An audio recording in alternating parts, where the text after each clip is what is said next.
Hello बच्चों, welcome to माँ की पढ़ाई। आज हम क्लास 10th हिंदी से सीबीएसई का काव्यखंड देखेंगे। उसमें सूरदास जी के पद देखेंगे। हम इसका line by line explanation with शब्दार्थ के साथ देखेंगे बच्चों। ओके, तो यह जो पद है यह सूरदास जी ने लिखा हुआ है। इसमें उन्होंने वियोग यानी जो कृष्ण और गोपियों का वियोग हुआ है उसके बारे में बताया है। तो इसमें जब श्री कृष्ण जी वृंदावन छोड़ के मथुरा चले गए और यहाँ पे पीछे गोपियाँ उनकी राह देखते रह गई, क्योंकि सारी गोपियाँ उनके प्यार में इतनी डूबी हुई थी कि वो निराश हताश, बहुत ही उनकी कंडीशन बुरी थी। तो जब उन श्री कृष्ण को ये पता चला तो श्री कृष्ण ने वहां पर उनके दोस्त को भेज दिया उनको मनाने के लिए, योग का उपदेश देने के लिए उन्होंने वहां पे अपने दोस्त उद्धव को भेज दिया। तो वैसे ही ये गोपियां श्री कृष्ण की राह देख रही थी कि वो आएंगे हमें मिलने, लेकिन वो नहीं आए। तो यहाँ पे उद्धव को देखकर गोपियां गुस्सा हो गई। उसी वक्त एक बम्बल बी यानी एक भौरा वहां पे आया। फिर उस भौरे को देखकर उन्होंने बहुत सारे ताने कसे हैं। किसको? उद्धव को बहुत सारे ताने कसे हैं। उसके लिए उन्होंने बहुत सारी बातें भी बोली है। उसी का एक्सप्लेनेशन इस कविता में दिया गया है। ओके, तो चले हम पढ़ते हैं। यह जो फर्स्ट पद दिया गया है आपको, इसमें हर दो दो लाइन का मीनिंग हम नेक्स्ट स्लाइड में देखेंगे। तो देखिए, यहाँ पर गोपिका जो है वह उद्धव को बोल रही है, लेकिन उस वक्त आपको पता है उस वक्त वहां पे एक भौरा आया था, यानी एक बम्बल बी आया था, और उस बम्बल बी को देखकर वह उद्धव को टारगेट कर रही है और उद्धव को टॉन्ट मार रही है। देखिए, क्योंकि पहले ही श्री कृष्ण जी उनको छोड़ के मथुरा चले गए हैं, इसलिए वो उनको उनके वियोग में यानी उनके प्यार में वो पूरी तरह से डूब चुकी थी। लेकिन कृष्ण का वह वेट कर रही थी कि कृष्ण आएंगे और हमसे मिलेंगे, लेकिन श्री कृष्ण ने क्या किया? उनके फ्रेंड को भेज दिया, उद्धव को भेज दिया। इसलिए वो और भी ज्यादा गुस्सा हो गई थी। और यह जो उद्धव थे उन्होंने आके कृष्ण के बारे में, उसके प्यार के बारे में बातें करने के अलावा उन्होंने क्या बातें शुरू किया? योग का उपदेश देना शुरू कर दिया। तो वह गोपियों को पसंद नहीं आया। तो उसी वक्त एक भौरा उधर आया, यानी एक बम्बल भी आया, और उसको देखकर वह उद्धव को टारगेट करते हुए वो बोलती है। अभी देखो क्या बोलती है, फर्स्ट लाइन देखो। उद्धव तुम हो अति बड़भागी, अपरस रहत स्नेह तकाते, ना ही न मन अनुरागी। तो फर्स्ट लाइन का मीनिंग देखिए, उद्धव तुम हो अति, अति का मीनिंग होता है बहुत ज्यादा। बड़भागी, बड़भागी यानी भाग्यशाली हो। दोग करते हैं कि तुम बहुत ही ज्यादा भाग्यशाली हो।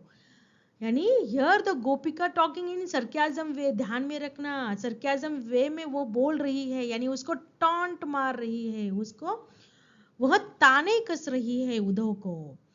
Uddhav you are very lucky, means you are very बड़भागी, बट उनको यहाँ पे कहना था कि तुम भाग्यशाली नहीं हो, सिंपल। सेकेंड लाइन में देखिए, अपरस रहता, अपरस का मीनिंग होता है दूर, रहत यानी रह गए, स्नेह यानी स्नेह से, प्रेम के, प्रेम से यानी प्यार से, स्नेह से, तगा, तगा यानी धागा। तो तुम प्यार के धागे से बांध कर नहीं रहे, तुम प्यार के धागा तुमसे तुम नहीं बंध गए हो, न तुम प्यार में नहीं हो। किसके? श्री कृष्ण के साथ रहकर भी उनके प्यार में नहीं हो। ना ही न मन अनुरागी, ना ही यानी नहीं, तुम्हारा मन यानी माइंड, अनुरागी यानी प्रेम में। तो तुम इतने दिनों से श्री कृष्ण के साथ रह रहे हो, फिर भी तुम श्री कृष्ण जी के प्यार से दूर हो, उनके प्यार के धागे से तुम बंध नहीं पाए, तुम उनके प्यार से दूर हो। तो यहाँ पे here the Gopika talking in sarcasm way, Uddhav you are very lucky, you are with Krishna from a long time, but you are not able to fall in a deep love with Krishna, in deep love with him. तो यहाँ पे इस तरह से वो ताने मार रही है। समझ में आया बच्चों? चलो अभी नेक्स्ट देखते हैं। अभी देखिए इन लाइंस में गोपियों ने कुछ एग्जाम्पल दिए हुए हैं उद्धव के लिए, क्योंकि उद्धव श्री कृष्ण के साथ रहकर भी उनके प्यार में नहीं डूबे हैं, उसके लिए उन्होंने कुछ एग्जाम्पल यहाँ पे दिए हुए हैं। फर्स्ट लाइन देखिए, पुरयन पात रहत जल भीतर तारस देहन दागी, जो जल माह तेल की गागरी बूंद न ताको लागी। तो यहाँ पे देखिए बच्चों, पुरयिनी इसका अर्थ होता है लोटस यानी कमल, पात यानी पत्ता, कमल का पत्ता, लीफ लोटस का लीफ यानी कमल का पत्ता, रहत यानी रहता है, जल यानी पानी, भीतर यानी अंदर। तो कमल का पत्ता पानी के भीतर रहता है, ता फिर भी उस पर रस यानी रस का मीनिंग होता है पानी की बूंद, वाटर पानी, देह यानी बॉडी, यहाँ पे देह कौन है? यहाँ पे देह है पत्ता, लोटस का पत्ता, लोटस लीफ को देह यानी बॉडी कहा गया है। न दागी मीन्स नहीं दाग लगता है पानी का उस पत्ते को। तो पानी के भीतर कमल का पत्ता रहकर भी पानी का एक भी दाग उसके ऊपर नहीं लगता है। हमने उसके ऊपर अगर पानी भी डालने की कोशिश की, फिर भी वो टक से स्लिपरी होके नीचे गिर जाता है और वो पत्ता टोटली ड्राई दिखता है। तो उसी तरह यहाँ पे गोपिया कहती है कि तुम उस पत्ते की तरह हो जो पानी में यानी रहकर भी तुम्हें वो वेट नहीं कर पाई है, गीला नहीं कर पाई है, जैसे तुम श्री कृष्ण के साथ रहकर उनके प्यार में नहीं डूब पाए हो। तो यहाँ पे पत्ता किसे कहा गया है? उद्धव को कहा गया है। पत्ता यानी लीफ उद्धव को कहा गया है, लोटस लीफ उद्धव को कहा गया है, और जो पानी है वह श्री कृष्ण के प्यार को कहा गया है। तो they are given example in this line, comparing the Uddhav with the leaf of lotus. Even this leaf of lotus it lie in the water, it is not wet. उसी तरह सेकेंड लाइन में देखिए, जो जल माह तेल की गागरी। तो यहाँ पे जो का मीनिंग होता है जिस तरह, इन द सेम वे, जल यानी वाटर, माह का मीनिंग होता है में, जल में, तेल की गागरी, तेल यानी ऑयल की गागरी, गागरी यानी मटकी, जो अर्थम पॉट होता है छोटा सा मटकी, तो उसे कहते हैं। जिस तरह से, in the same way also like oily pot dipped in the water, बूंद न ताको लागी। बूंद मीन्स वाटर की एक ड्रॉप भी उसको ताको यानी उसको न लागी, नहीं लगती है। अगर मिट्टी की गागर यानी मटकी जो है, गागरी मटकी जो है, अगर उसको तेल लगाया जाए, ऑयल लगा जाए और उसको पानी में डुबोया जाए, तो उसको पानी की एक बूंद भी नहीं वेट कर सकती, पानी की एक बूंद भी उसके ऊपर नहीं ठहर सकती। सेम इन दैट वे यहाँ पे कहा गया है कि वो ऑयली गागरी यानी वो ऑयली मटकी किसे कहा गया है? यहाँ पे तेल की मटकी उद्धव को, और पानी की बूंद यानी पानी किसे कहा गया है? इनके प्यार को, किसके? कृष्ण जी के प्यार को, यानी उनके साथ रहकर भी उद्धव उनके प्यार में नहीं गिरे हुए हैं। सो यहाँ पे सेम सेकेंड लाइन फिर से सुनिए, in the same way also oily pot dipped in the water will not get wet, so in the same way you are not following in love with the Krishna. ऐसे कौन कह रही है? गोपिया कह रही है। तो इसमें एक कमल के पत्ते का एग्जाम्पल दिया है और दूसरा तेल की मटकी का, तेल की गागरी का एग्जाम्पल दिया है। ओके, चलो नेक्स्ट देखते हैं। अभी नेक्स्ट लाइन देखिए, प्रीति नदी में पाऊ न बोरियो, दृष्टि न रूप परागी, सूरदास अबला हम भोरी, गुर चाटी जो पागी। तो यहाँ पे सूरदास इसलिए आया है क्योंकि सूरदास जी इस पद को लिखा हुआ है और वह गोपियों के माध्यम से कहना चाहते हैं। ओके, तो यहाँ पे देखो, प्रीति नदी में, प्रीति नदी यानी प्रेम रूपी नदी, प्यार रूपी जो रिवर होती है, लव ऑफ रिवर कह सकते हैं हम। तो यहाँ पे रिवर किसे कहा गया है, नदी किसे कहा गई है, प्यार की नदी श्री कृष्ण को कहा गया है।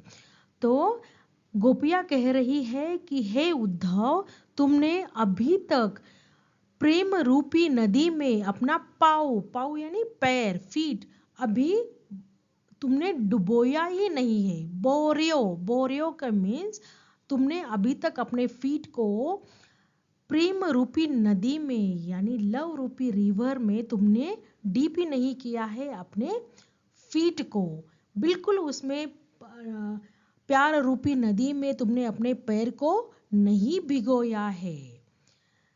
तुम श्री कृष्ण के साथ रहकर भी उनके प्यार से अभी बहुत दूर हो। दृष्टि न रूप परागी, परागी का अर्थ होता है मुग्ध होना या आकर्षित होना, अट्रैक्ट होना, कि तुम्हारी दृष्टि अभी तक प्यार की तरफ तुमने देखा ही नहीं है, किसी को तुमने प्यार, किसी के प्यार को तुमने अभी तक महसूस ही नहीं किया है। तुम्हारी दृष्टि किसी के रूप पर अभी तक आकर्षित नहीं हुई है, तुम किसी के रूप पर, किसी के प्यार पर अट्रैक्ट ही नहीं हुए हो। ऐसा यहाँ पे उसका अर्थ होता है कि प्रेम रूपी नदी में तुमने अपने पैर को अभी तक नहीं डुबोया है। ब्योरियो यानी डुबोना, दृष्टि यानी देखना, दृष्टि यानी क्या, तुम्हारी नजर, नजर से तुम्हारे नजर में अभी तक किसी के प्रेम रूपी नजर से तुमने देखा ही नहीं, किसी के प्यार में तुम अभी तक गिरे ही नहीं। तो प्रेम रूपी नदी में तुमने अभी तक अपने पैर को भिगोया नहीं है या डुबोया नहीं है, प्रेम रूपी नदी में अपने पैर को अभी तक तुमने डाला ही नहीं है। तुम्हारी दृष्टि किसी के रूप पर अभी तक आकर्षित ही नहीं हुई है, ऐसा गोपियों का मानना है। सेकेंड लाइन में देखिए, सूरदास कहते हैं गोपियों के माध्यम से कि अबला हम भोरी, भोरी यानी हम भोली भाली अबला नारी है। अबला यानी हम क्या है, पावरलेस है, हमारे पास इतनी पावर नहीं है, हम भोले भाले हैं, बहुत स्ट्रांग नहीं है, हम बहुत ही भोली भाली शक्तिहीन। अबला यानी क्या होता है, शक्तिहीन, नॉट स्ट्रांग। ओके, हम अबला नारी, भोरी यानी भोली भाली, गुर चाटी जो पागी, गुर यानी क्या होता है, आपको जागरी पता है ना, जैसे जागरी को चींटिया ने अगर जागरी को घेर लिया, तुमने देखा होगा, कोई भी स्वीट है जिसको चींटिया लग जाती है तो बहुत मुश्किल हो जाता है उनको छुड़ाना, राइट। तो जैसे गुर के पास यानी जागरी के पास चींटिया आती है और उसके गुर के प्यार में इतनी मुग्ध हो जाती है कि वो उधर ही अपने प्राण त्याग देती है, वो उधर ही गुर खाते खाते उधर ही मर जाती है। तो ऐसे जागरी को जैसे स्टिक हो जाती है सारी चींटियां और उधर ही अपने मीन्स उधर ही मर जाती है, उधर ही वो अपने प्राण छोड़ देती है, उसी तरह हम भी श्री कृष्ण के प्यार में इतने डूब चुके हैं कि उनके प्यार के लिए हम भी अपनी जान देने के लिए तैयार है। यानी हम इस तरह से उनके प्यार में डूब चुके हैं, जिस तरह से गुर पर चींटी चिपक जाती है उसी तरह से हम भी श्री कृष्ण के प्यार में एकदम चिपक चुके हैं, श्री कृष्ण के प्यार में एकदम डूब चुके हैं। इस दोनों लाइन का अर्थ यह होता है। अभी हम आगे का जो प्यारा है वो नेक्स्ट वीडियो में देखेंगे बच्चों। ओके, चलिए, थैंक यू।